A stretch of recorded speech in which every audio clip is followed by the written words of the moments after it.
মক্কা বিজয়ের সময় আল্লাহর নবী সব কাফেরদেরকে maaf করে দিলেন।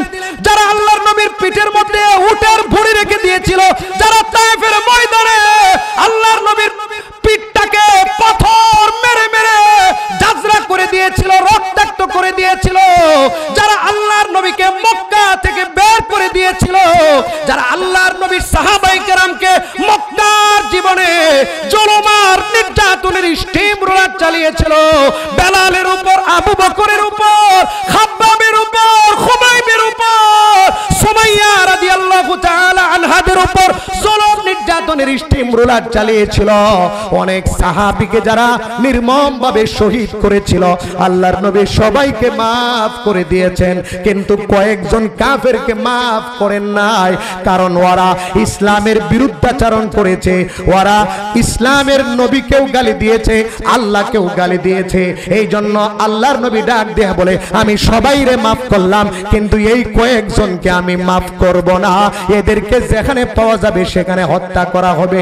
এই জন্য আমরা বলি, আমাকে মারবা আমি maaf করে দিব, আমাকে গালি দিবা আমি maaf করে দিব, কিন্তু আল্লাহর নবীকে যদি গালি দাও সেটা maaf হবে না, আল্লাহকে যদি গালি দাও maaf হবে না, ইসলামের বিরুদ্ধে চক্রান্ত করলে সেটা ক্ষমা করা হবে না, আল্লাহর কোরআনের বিরুদ্ধে বেয়াদবি আর গুস্তাখি করলে সেটা maaf করা হবে না, আল্লাহর নবীর দুশমনদেরকে কোনো maaf নাই, যেখানে পাওয়া যাবে সেখানেই হত্যা করা হবে। কথা বলেন ঠিক কিনা? আজকে সর্বত্রই জুলুম আর নির্যাতন, আপনার পরিবার, সমাজ এবং রাষ্ট্রের গণ্ডি পেরিয়ে সারা পৃথিবী জুড়ে আজকে জুলুম নির্যাতনের প্রতিযোগিতায় আমরা নেমে পড়েছি। সর্বত্রই সবলরা দুর্বলদের উপর অত্যাচার, নিপীড়ন আর জুলুম করে চলছে। কথা বলেন ঠিক কিনা? কোরআন এবং হাদিস থেকেও তারা শিক্ষা গ্রহণ করছে না। আল্লাহ রাব্বুল আলামিন অতীতে বড় বড় জালেমদেরকে কিভাবে ধ্বংস করেছেন, ফেরাউনকে কিভাবে ধ্বংস করেছেন, হামান সাদ্দাতদেরকে কিভাবে নির্মমভাবে ধ্বংস করেছেন, নমরুদদেরকে আল্লাহ পাক কিভাবে ধ্বংস করেছেন, জালেম আবু জাহাল, আবু লাহাব, উতবা, শাইবাদেরকে আল্লাহ রাব্বুল আলামিন কিভাবে ধ্বংস করেছেন, হাজ্জাজ বিন ইউসুফ কিভাবে ধ্বংস হয়েছে। এইভাবে যুগে যুগে জালেমদের ভয়াবহ পরিণতি থেকে আমরা কেহ শিক্ষা নিচ্ছি না। এই জন্য আল্লাহ সুবহানাহু ওয়া তাআলা আমাদের থেকে শান্তি, রহমত, বরকত উঠিয়ে নিয়েছেন এবং জালেমদেরকে আল্লাহ রাব্বুল আলামিন, জালেমরা যখন ঘুমিয়ে থাকে আর জুলুম করতে থাকে, আল্লাহ রাব্বুল আলামিন তাদেরকে এমন ভাবে পাকড়াও করেন যা পৃথিবীর মানুষ কল্পনা করতে পারে না। আমাদেরকে কোরআন হাদিসের কথা অবশ্যই বিশ্বাস করতে হবে। এরপরও আমরা চোখে দেখা বস্তুকে বেশি বিশ্বাস করি। এজন্য আমরা বলতে পারি জালেমদের পরিণতি যে ভয়াবহ হয়, এক জ্বলন্ত দৃষ্টান্ত আর প্রমাণ হলো খুনি স্বৈরাচারী হাসিনার পতন। কথা বলেন ঠিক না? তারা কিভাবে ধ্বংস হয়েছে, কিভাবে তাদের পতন হয়েছে আমরা চোখে দেখেছি। 16 বছর পর্যন্ত যারা নিজেদেরকে সবচাইতে শক্তিশালী এবং পাওয়ারফুল মনে করত, কাউকে গণত না, আলেমদেরকে তারা গণাই ধরত না, হেফাজতে ইসলামকে তারা গণাই ধরত না, কোন দল এবং কোন মানুষকে তারা গণাই ধরত না। আল্লাহ সুবহানাহু ওয়া তাআলা কিভাবে তাদেরকে নির্মমভাবে এদেশ থেকে বিতাড়িত করেছেন, উৎখাত করে দাদা বাবুদের দেশে প্রেরণ করেছেন। কথা বলেন ঠিক কিনা? এজন্য মুহতারাম হাজিরিন, জালেমদের ব্যাপারে খুব সতর্ক থাকা, নিজে জালেম না হওয়া। আজকে পরিবার, সমাজ, রাষ্ট্র সব জায়গায় জুলুম আর নির্যাতন, সব জুলুম নির্যাতনের বদলা দুনিয়াতেও পাওয়া লাগবে, দুনিয়াতেও পেতে হবে, আখিরাতেও পেতে হবে। কথা বলেন ঠিক কিনা? দুনিয়াতে আল্লাহ রাব্বুল আলামিন যেমন জালেমদেরকে পাকড়াও করেন, আখিরাতেও আল্লাহ রাব্বুল আলামিন পাকড়াও করবেন। আল্লাহ রাব্বুল আলামিন পবিত্র কোরআনুল কারীমের মধ্যে ডাক দিয়ে বলেন, ওয়ালা তাহসাবান্নাল্লাহা গাফিলান আম্মা ইয়া'মালুয যালিমুন মুহতিঈনা মুকনিঈ রুউসিহিম লা ইয়ারতাদ্দু ইলাইহিম তারফুহুম ওয়া আফইদাতুহুম হাওয়া। আল্লাহ রাব্বুল আলামিন ডাক দিয়া বলেন, হে আমার দোস্ত মুহাম্মদ, জালেমদের ব্যাপারে আমি আল্লাহ কিন্তু গাফিল না। তুমি তোমার আল্লাহকে জালেমদের ব্যাপারে গাফিল মনে করবে না, উদাসীন মনে করবে না। আমি রব্বুল আলামিন জালেমদের প্রত্যেকটা গতিবিধি লক্ষ্য করছি। আমি আল্লাহ সময় মতো পাকড়াও করব। আমি আল্লাহ কিয়ামতের দিনে এমন ভাবে পাকড়াও করব, ওরা দিশেহারা হয়ে যাবে, ওরা চোখ বন্ধ করতে পারবে না, মাথা উপরের দিকে রাখবে, ওরা অন্য কোথাও তাকাইতে পারবে না, ওরা নিজেদের দিকেও তাকাইতে পারবে না। ওরা দিশেহারা হয়ে দিক বেদিক ছুটাছুটি করতে থাকবে। ওদের অন্তরগুলো হবে উদাস, ওদের অন্তরের মধ্যে কোনো আশা থাকবে না, ওরা নৈরাশ হয়ে যাবে, ওরা আমি আল্লাহর রহমত থেকে বঞ্চিত হবে, ওরা জাহান্নামী হবে। হে মুহাম্মদ, আজকে আপনার উপর আবু জাহাল, আবু লাহাব, উতবা, শাইবারা জুলুম করছে, কাল কিয়ামতের ময়দানে দেখবেন প্রত্যেকটা জুলুমের বদলা দেওয়া হবে। কথা বলেন ঠিক কিনা? দুনিয়াতেও জালেমরা যেমন ভয়াবহ পরিণতি ভোগ করে, আখিরাতেও জালেমরা ভয়াবহ শাস্তি ভোগ করবে। কথা বলেন ঠিক কিনা? সূরা কাহাফের মধ্যে আল্লাহ রাব্বুল আলামিন ডাক দেয়া বলেন, ইন্না আতাদনা লিয-যালিমিনা নারা আহাতাত বিহিম সুরাদিকুহা। আল্লাহ রাব্বুল আলামিন সূরা কাহফের মধ্যে ডাক দেয়া বলেন, আমি আল্লাহ জালেমদের জন্য, যারা মানুষের উপর জুলুম করে, অন্যায়ভাবে মানুষকে গালি দেয়, অন্যায়ভাবে মানুষকে প্রহার করে, মানুষের হক নষ্ট করে, অন্যায়ভাবে শারীরিক কষ্ট দেয়, আর্থিক ক্ষতি করে, মর্যাদা নষ্ট করে, আমি আল্লাহ রাব্বুল আলামিন কাল কিয়ামতের ময়দানে ওই জালেমদের জন্য এমন আগুনের ব্যবস্থা করে রেখেছি যে আগুন তাদের চতুর্পাশে ঘেরাও করে রাখবে, চতুর্দিক থেকে তাদেরকে বেষ্টন করে রাখবে। ওয়া ইয়াস্তাগীসু ইউগাসু বিমাইন কালমুহলি ইয়াশবিল ওয়ুজুহ।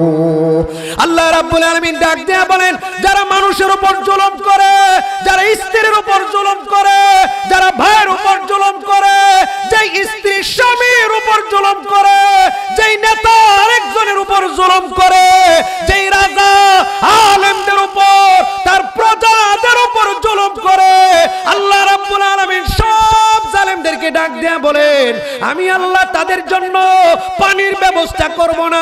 ওরা যদি পিপাসা লাগার কারণে আমি আল্লাহর কাছে পানি চাই, আমি আল্লাহ এমন পানি দিব যা গলিত পানি, যা আগুনে গরম করা পানি মুখের মধ্যে দিবে আর সঙ্গে সঙ্গে মুখটা পুরে সারকার হয়ে যাবে। বলেন নাউজুবিল্লাহ।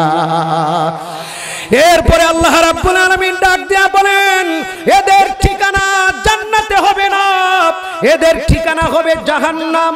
ওয়াসাআত মুরতাফাকা। আল্লাহ রাব্বুল আলামিন ডাক দেয়া বলেন, জাহান্নামের ঠিকানা কতই না নিকৃষ্ট ঠিকানা, ওই ঠিকানা হবে জালেমদের ঠিকানা। বলুন নাউজুবিল্লাহ।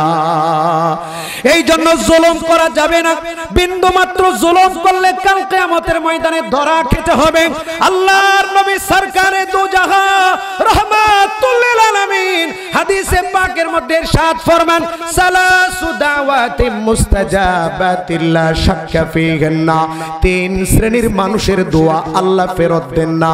তন্মধ্যে এক শ্রেণী হলো মাজলুমের দোয়া, যাকে আপনি অন্যায়ভাবে মিথ্যা মামলা দিয়েছেন, যাকে আপনি জেলখানার ভিতরে ঢুকায়া মনে মনে আত্মতৃপ্ত হয়েছেন, যাকে আপনি রাজনীতির কারণে হত্যা করেছেন, যাকে আপনি রাজনীতির কারণে গড়ে থাকতে দেন নাই, যে আলেমকে আপনি গালি দিয়েছেন, যে প্রতিবেশীর উপর আপনি অত্যাচার করেছেন, আল্লাহ রাব্বুল আলামিনের কাছে ওই অত্যাচারিত বান্দা যখন দুহাত তুলে মুনাজাত করে, আল্লাহর নবী ডাক দেয়া বলেন, আল্লাহ রাব্বুল আলামিন ওই দোয়া ফেরত দেন না, সঙ্গে সঙ্গে ওই দোয়া কবুল হয়ে যায়। বুখারী শরীফের হাদিস আজকে ছাত্রদেরকে পড়াইতেছিলাম। আল্লাহর নবী সরকারে দু জাহান বাআসা মুআযান ইলাল ইয়ামান। মুআজ রাদিয়াল্লাহু তাআলা আনহুকে ইয়ামান দেশে পাঠাইলেন।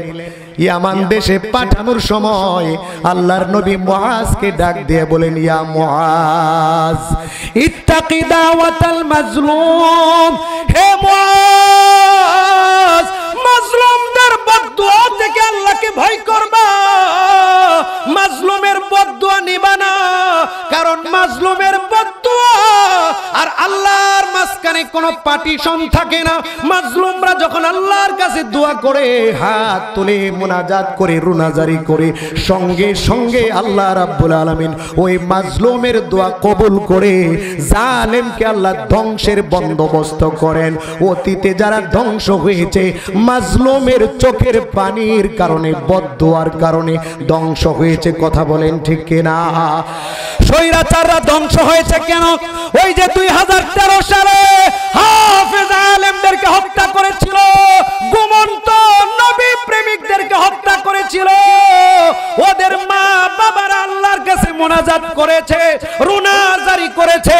2021 সালে আল্লামা মামুনুল হক সহ আল্লামা মনির হোসেন কাসিমি, আল্লামা জুনাইদ আল হাবিব, আল্লামা খালিদ সাইফুল্লাহ ইয়ুবি, আল্লামা হাবিবুল্লাহ মাহমুদ কাসিমি, আল্লামা আব্দুল কাইয়ুম হাফিজাহুল্লাহ, আল্লামা খালিদ সাইফুল্লাহ সাদি, রফিকুল ইসলাম মাদানী, মাহমুদুল হাসান গনবী, মুফতি হারুন ইজহার, এইভাবে আলী হাসান উসামা সহ হাজার হাজার উলামায়ে কেরামকে জেলখানায় ঢুকিয়েছিল। কোনো অপরাধ করে নয়, কোরআনের কথা বলার কারণে আলেমদের উপর জুলুম আর নির্যাতন করেছিল। ওই আলেমের সন্তানরা দুহাত তুলে মুনাজাত করেছিল স্বৈরাচারের বিরুদ্ধে। ওই আলেমের মা বাবারা, ওই আলেমের ছাত্ররা তাহাজ্জুদের নামাজ পড়ে পড়ে আল্লাহর কাছে মুনাজাত করেছিল, চোখের পানি জড়িয়েছিল। ওই চোখের পানি কোনি হাসিনার জন্য, স্বৈরাচারদের জন্য কাল হয়ে দাঁড়িয়েছে। কথা বলুন ঠিক কিনা? এই জন্য স্বৈরাচার ধরা খেয়েছে। আলেমদের চোখের পানি, এরপরে হাফেজদের চোখের পানি, আলেমের মা বাবা, আলেমের সন্তানদের চোখের পানি। কথা বলেন ঠিক কিনা? 2024 সালে ছাত্র জনতার চোখের পানি, ছাত্র জনতা সাইদের মা বাবার চোখের পানি, মুগ্ধের মা বাবার চোখের পানি, ওই হাজারো ছাত্র মুগ্ধ সাইদের চোখের পানি, তার মা বাবার চোখের পানি এই স্বৈরাচারের জন্য কাল হয়ে দাঁড়িয়েছিল। এই জন্য স্বৈরাচারের নির্মম পতন হয়েছে। কথা বলেন ঠিক কিনা? ওরা আবার কোমর সোজা করতে চায় ইসকনের মাধ্যমে। কথা বলেন ঠিক কিনা? আনসার লীগ হয়ে এসেছিল, রিকশা লীগ হয়ে এসেছিল, ব্যর্থ হয়েছে। এখন ইসকন লীগ হয়ে আমাদের মসজিদে হামলা করে, আমাদের ভাইকে শহীদ করে, আবার স্বৈরাচার এই বাংলার জমিনে পুনঃপ্রতিষ্ঠা লাভ করতে চায়। আমরা দায়িত্বহীন ভাষায় বলতে চাই, যেমন আনসার লীগকে দমন করা হয়েছে, রিকশা লীগকে দমন করা হয়েছে, আমরা যেমন ওই ইসকনদের মন্দির পাহারা দিতে জানি, আমরা যেমন তাদের বাড়িঘর পাহারা দিতে জানি, বাংলাদেশের তৌহিদি জনতা ওই ইসকনদেরকে উৎখাত করতে জানে, উৎখাত করতে জানে। কথা বলেন ঠিক কিনা?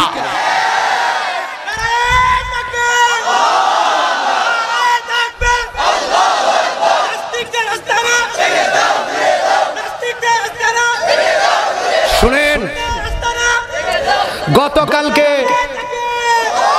গতকালকে ভারতের কলকাতার এক ইসকন সদস্য আমার হোয়াটসঅ্যাপ নাম্বার ইউটিউব থেকে নিয়ে আমাকে হোয়াটসঅ্যাপে বারবার কল দেয়। নরেন্দ্র মোদি, কসাই মোদির ছবি লাগানো, ওইটা দিয়ে আমাকে কল দেয়। বাংলাদেশের নাম্বার না, কলকাতার নাম্বার, ইন্ডিয়ান নাম্বার। আমি অনেকক্ষণ পরে কল রিসিভ করলাম, আমাকে অকথ্য ভাষায় গালি দেয় আর বলে, তোমাদের নাম আমাদের র এজেন্ডার কাছে লেখা হয়ে গেছে, তোমাদের নাম আমাদের রদের খাতার মধ্যে উঠে গেছে, তুমগরে হত্যা করব, এইভাবে হুমকি দিয়েছে। তখন তাকে আমি অনেক কথা বলেছি। একটা কথা বলেছে, ওই ভারতের গরুর মুখ খাওয়ার দলেরা, শুকরের গোশত খাওয়ার দলেরা, তোমরা তো গরুর মুখ খেয়ে বড় হচ্ছ, আমরা গরুর গোশত খেয়ে বড় হয়েছি। গরুর মুখ যারা খায় তারা গরুর গোশত খুঁড়দের সাথে কুলে উঠতে পারবে না। কথা বলেন ঠিক না? যারা মুদ খায় আর যারা গরুর গোশত খায় এরা কি সমান? সুতরাং আমগরে হুমকি দিয়া লাভ নাই, বহু হুমকি তোমরা দিয়েছো, কিছুই করতে পারে নাই। ময়দানে আসো, গুপ্ত হত্যা বন্ধ করো। গুপ্ত হত্যা তো চোররা করে, গুপ্ত হত্যা ছিনতাইকারীরা করে। তোমরা চোর সেজে না এসে বীরের বেশে পারলে ময়দানে আসো, দেখো কার রক্তের মধ্যে ভেজাল আছে আর কার রক্তের মধ্যে ঈমান আছে, কার রক্ত সুন্দর, কার রক্ত নির্ভেজাল আর কার রক্ত ভেজাল, কার ঈমানি পাওয়ার কত। সামনে আসো, মোকাবেলা করো, জিহাদের ময়দানে আসো। আমরা তো আল্লাহর উপর ভরসা করে বলতে পারি, আমাদের নবী আরো 1450 বছর পূর্বে আমাদেরকে বিজয়ের সুসংবাদ দিয়েছে, আমাদেরকে জান্নাতের সুসংবাদ দিয়েছে। আমরা গজওয়াতুল হিন্দে শরীক হয়ে আমরা হাসতে হাসতে জিহাদের ময়দানে ঝাঁপিয়ে পড়ব। মরলেও আমরা জান্নাতি, বাঁচলেও আমরা জান্নাতি। কথা বলেন ঠিক না? সুতরাং আমগরে ভয় দেখায় লাভ নাই। কথা বলেন ঠিক কিনা? ওরা নতুন করে ষড়যন্ত্র করছে আমাদের দেশের বিরুদ্ধে, নতুন করে আমাদের দেশটাকে ভারতের অঙ্গরাজ্য বানাতে চায়। দিল্লি থেকে একবার বিজ্ঞপ্তি দেয়, এরপরে কলকাতা থেকে আরেকবার শুভেন্দু নামে বিজিবি এক কুলাঙ্গার নেতা বিজ্ঞপ্তি দেয় আমাদের দেশ দখল করবে। ওদের দেশ সামলাইতে পারে না, আমাদের দেশ দখল করবে। কথা বলেন ঠিক কিনা?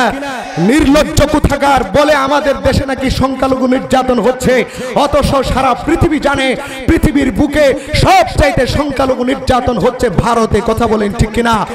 ভারতে আমাদের ভাইয়েরা মুসলমান সংখ্যালঘুরা ওরা গরুর গোশত খেতে পারে না, আর বাংলাদেশের সংখ্যালঘুরা ঠিকই শুকরের গোশত, নাপাক গোশত ওরা খাইতে পারে।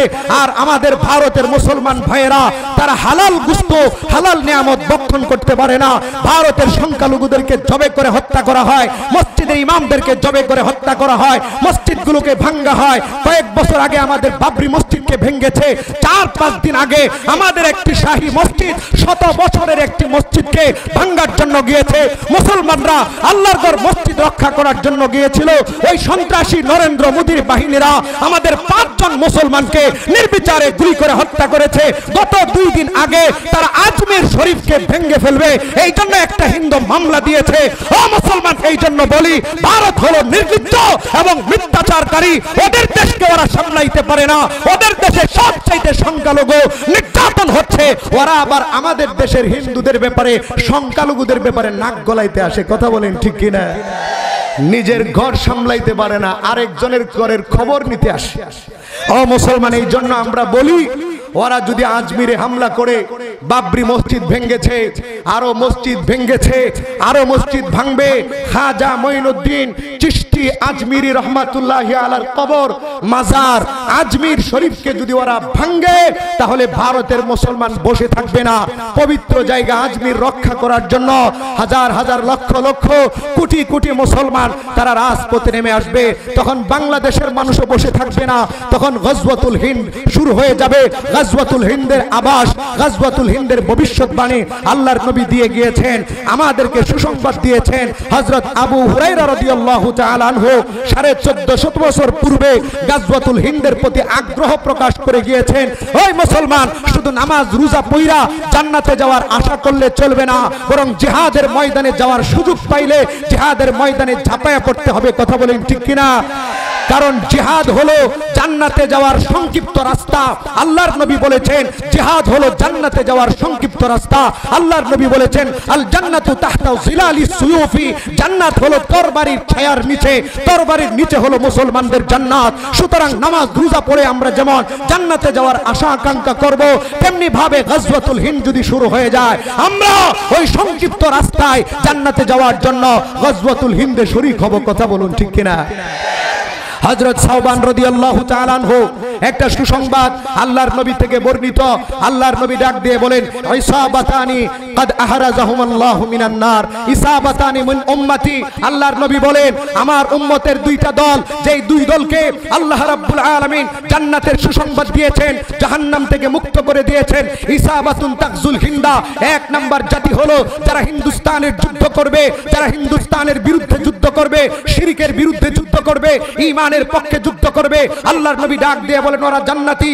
আর 2 নাম্বার দল হলো আল্লাহর নবী ডাক দিয়ে বলেন ওয়া ইসাবাতুন তাকজুমা ঈসা ইবনে মারইয়াম আলাইহিস সালাতু ওয়াস সালাম। 2 নাম্বার দল হলো যারা ঈসা আলাইহিস সালাতু ওয়াস সালাম আগমন করার পরে সারা পৃথিবীতে যখন মুসলমানরা নির্যাতনের শিকার হবে, দাজ্জালের আগমন ঘটবে, ঈসার সঙ্গী হয়ে যারা দাজ্জালের বিরুদ্ধে যুদ্ধ করবে, এই পৃথিবীতে ইনসাফ প্রতিষ্ঠা করার জন্য জিহাদ করবে, জুলুম নির্যাতন দুর্বৃত করার জন্য, জুলুম নির্যাতন দুর্বৃত করে ইনসাফ প্রতিষ্ঠা করার জন্য জিহাদ করবে। আল্লাহর নবী বলেছেন ওই দলটাও জান্নাতি।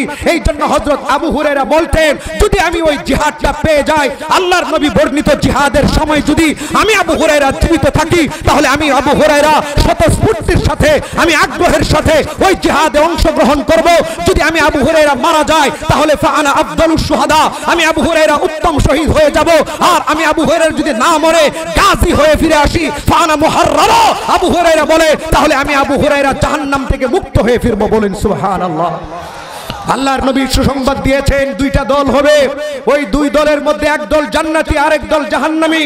জাহান্নামীদের দল হলো মুশরিকদের দল, জাহান্নামীদের দল হলো হিন্দুদের দল, জান্নাতের দল হলো মুসলমানদের দল। জান্নাতের দল হলো যারা ঈমানের পক্ষে জিহাদ করবে, তারা হলো জান্নাতীদের দল। ও মুসলমান, আমি আপনাদের কাছে জিজ্ঞেস করতে চাই, কেউ হয়তো চাকরি করেন, কেউ হয়তো ব্যবসা করেন, কেউ হয়তো যুবক, কেউ হয়তো বৃদ্ধ, কেউ হয়তো পেশাজীবী, যেই পেশারই হন না কেন, চাকরি চাকরিজীবী হন অথবা পেশাজীবী হন অথবা ব্যবসায়ী হন অথবা কৃষি কাজ করেনেওয়ালা হন, যুবক হন অথবা বৃদ্ধ হন, আমি নেত্রকোনার এই শহরের মানুষদের কাছ থেকে অঙ্গীকার নিতে চাই, প্রতিজ্ঞা নিতে চাই। ওই 1450 বছর আগে আল্লাহর নবী বর্ণিত গজওয়াতুল হিন্দ যদি আমাদের জীবদ্দশায় শুরু হয়ে যায়, স্ত্রীর মায়া ছেড়ে, সন্তানের মায়া ছেড়ে, নিজের জীবনের মায়া ছেড়ে, সব কিছুর মায়া ছেড়ে আল্লাহর নবী বর্ণিত জান্নাতি কাফেলায় শরীক হওয়ার জন্য উলামায়ে কেরাম যদি ডাক দেয়, কারা কারা ওই জিহাদে অংশগ্রহণ করবেন? দুহাত দেখতে চাই। নারে তাকবীর। আল্লাহ তুমি কবুল করো, সবাই বলি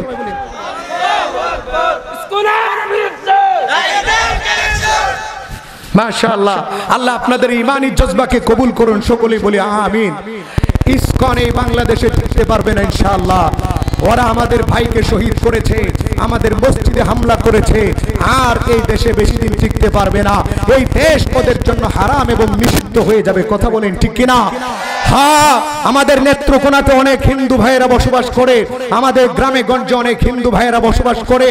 ওরা যদি ইসকনকে সমর্থন না করে, ওরা যদি সন্ত্রাসীদেরকে সমর্থন না করে, ওরা যদি সহাবস্থান বজায় রাখে, ওরা যদি শান্তি বজায় রেখে আগের মতো আমাদের সাথে ভাই ভাই হয়ে চলতে চায়, মিলেমিশে চলতে চায়, ওদের সাথে আমাদের কোনো ঝামেলা নাই। আমরা ওদেরকে মহব্বত করব, আমরা ওদেরকে সাপোর্ট দিব।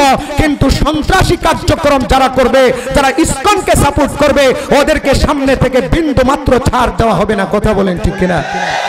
কিন্তু আমরা জুলুমের পক্ষে না, কারণ আমাদের আল্লাহ আমাদেরকে জুলুম করতে নিষেধ করেছেন, আমাদের নবীজি আমাদেরকে জুলুম করতে নিষেধ করেছেন, আমাদের ইসলাম আমাদেরকে জুলুম করতে নিষেধ করে।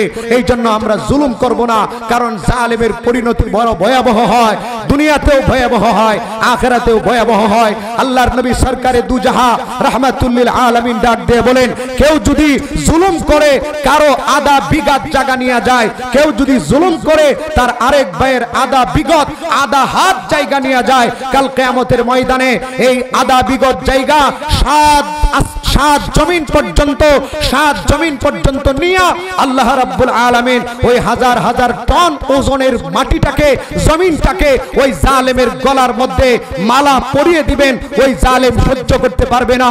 এই জন্য পাড়া প্রতিবেশীর সাথে জুলুম করা যাবে না, এলাকাবাসীর সাথে জুলুম করা যাবে না।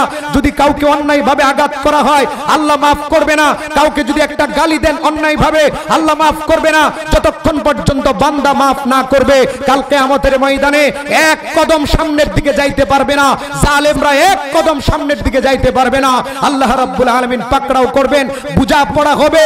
আল্লাহ রাব্বুল আলামিন বলবেন, এই জালেম তোমার সওয়াবগুলো দিয়া দাও, তোমার সওয়াবগুলো যার উপর জুলুম করেছো তাকে দিয়া দাও, সওয়াবগুলো দিয়া দিবে। এরপরে সওয়াব যখন শেষ হয়ে যাবে এরপরে বদলা পূর্ণ হবে না। এবার আল্লাহ রাব্বুল আলামিন বলবেন, এই জালেম, যার উপর জুলুম করেছো তার গুনাহগুলো তুমি নিয়ে যাও। সহিহ হাদিস থেকে বলছি, আল্লাহর নবী বুখারীর হাদিসের মধ্যে আসছে, আল্লাহর নবী ডাক দিয়ে বলেন, মাজলুম যার উপর জুলুম করা হয়েছিল সে গুনাহ থেকে মুক্ত হয়ে যাবে, জালেমের সওয়াবগুলো নিয়ে জান্নাতে চলে যাবে, আর জালেমটা গুনাহ নিয়ে জাহান্নামে চলে যাবে। বলেন নাউজুবিল্লাহ। এই জন্য জুলুম করা যাবে না। জুলুম একটা ভয়াবহ পরিণাম ডেকে নিয়ে আসে। আল্লাহ তাআলা জালেমদেরকে ক্ষমা করেন না, আল্লাহ তাআলা মাজলুমের পক্ষে থাকেন। এই জন্য আল্লাহর নবী বলেছেন, জালেমকেও ধরো, মাজলুমকেও ধরো। সাহাবায়ে কেরাম ডাক দিয়ে বলেন, বুখারীর হাদিস, হয়তো নাম বলতে পারি না, কিতাবের সবগুলো হাদিস প্রায় বুখারীর হাদিস। আল্লাহর নবী ডাক দিয়ে বলেন, জালেমকেও ধরো, মাজলুমকেও ধরো। আল্লাহর নবীর সাহাবীরা ডাক দিয়ে বলে, ইয়া রাসূলুল্লাহ, ইয়া হাবিবাল্লাহ, জালেমকে কিভাবে ধরবো, জালেমকে কিভাবে বাঁচাবো? আল্লাহর নবী ডাক, জালেমকে জুলুম করা থেকে বিরত রাখো, এটা জালেমের সহযোগিতা হবে। আর মাজলুমের পক্ষে দাঁড়াও, জালেমের পক্ষেও দাঁড়াও, মাজলুমের পক্ষেও দাঁড়াও। মাজলুমের পক্ষে কেমনে দাঁড়াইবা? মাজলুমের পক্ষে কথা বলবা, মাজলুমের পক্ষে অবস্থান গ্রহণ করবা। জালেমের পক্ষে কেমনে দাঁড়াইবা? জালেমকে তার জুলুম থেকে বাধা দিবা, জালেমের হাত ধরে ফেলবা, জালেমের হাত ধরে তাকে জুলুম থেকে বিরত রাখবা। এইভাবে জালেমের পক্ষে কাজ করো। মুসলমান বাবাজিরারে আমার, যুবক ভাইয়েরারে আমার, এই জন্য জুলুম থেকে আল্লাহ তাআলা যেন আমাদেরকে বিরত থাকার তৌফিক দান করেন। ভালো ব্যবহারের মাধ্যমে সমাজে একটা সুন্দর অবস্থান যেন আমরা তৈরি করতে পারি, আর যারা জুলুম করবে তাদেরকে যেন আমরা ক্ষমা করে দিতে পারি। একটা হাদিস বলে আমি আমার আলোচনা শেষ করছি, পরবর্তী আলোচককে নিয়ে আসলে ভালো হয়। আল্লাহর নবী ডাক দিয়ে বলেন, সিলমান কাতাকা ওয়াফু আম্মান যালামাকা ওয়া আহসিন মান আসাআ ইলাইক।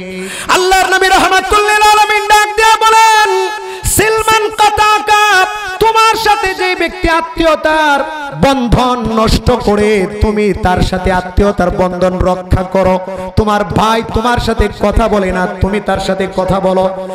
এরপরে আল্লাহর নবী ডাক দিয়া বলেন, ওয়াফু আম্মান যালামাকা, তোমার উপর যদি কেউ জুলুম করে তাকে তুমি মাফ করে দাও।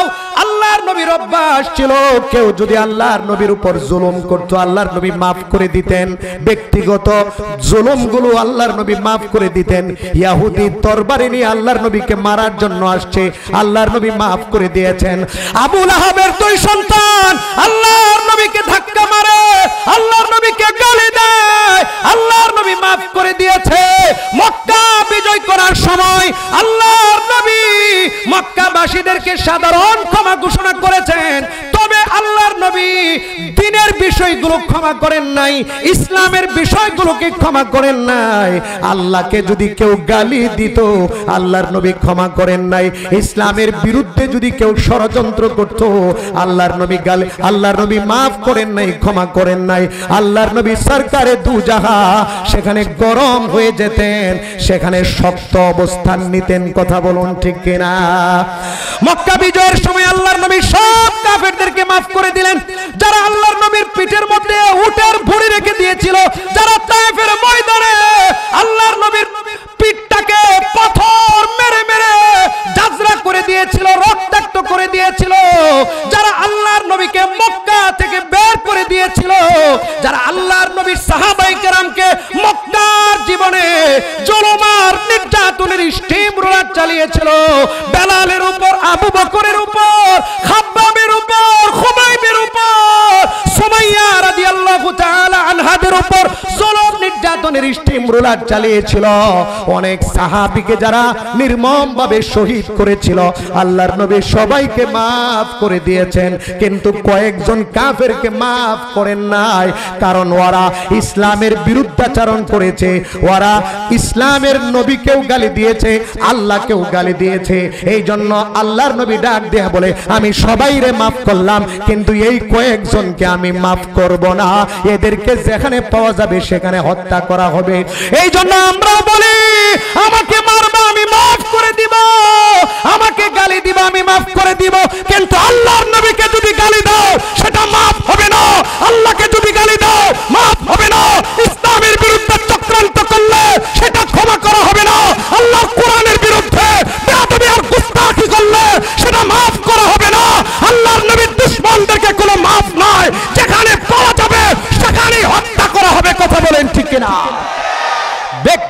বিষয়গুলো আমরা maaf করে দিব। ওয়াফু আম্মান যালামাকা, আল্লাহর নবী বলে তোমার উপর যে জুলুম করেছে তাকে maaf করে দাও, সওয়াব পাইবা।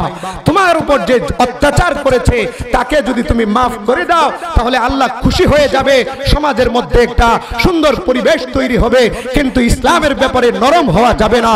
আশিদ্দাউ আলাল কুফার, সাহাবায়ে কেরাম যেমন গরম ছিলেন কাফেরদের ব্যাপারে, কুফরি শক্তির বিরুদ্ধে, এইভাবে আমাদেরকেও মুসলমানদের সাথে নরম ব্যবহার আর কুফফারদের সাথে শক্ত অবস্থান নিতে হবে। কথা বলেন ঠিক কিনা? আল্লাহ সুবহানাহু ওয়া তাআলা আমাদেরকে এই কথাগুলো বুঝার এবং আমল করার তৌফিক দান করুন। 3 নাম্বার নবীজি বলেছেন ওয়াফু আম্মান যালামাকা ওয়া আহসিন মান আসাআ ইলাইকা, তোমার সাথে যে দুর্ব্যবহার করে তার সাথে তুমি ভালো ব্যবহার করো। এইভাবে পরিবারের মধ্যে শান্তি, সমাজের মধ্যে শান্তি, রাষ্ট্রের মধ্যে শান্তি প্রতিষ্ঠিত হবে। আল্লাহ সুবহানাহু ওয়া তাআলা আমাদের প্রত্যেক ভাইকে জুলুম নির্যাতন থেকে, অত্যাচারী হওয়া থেকে হেফাজত করুন। সকলেই বলি আমিন।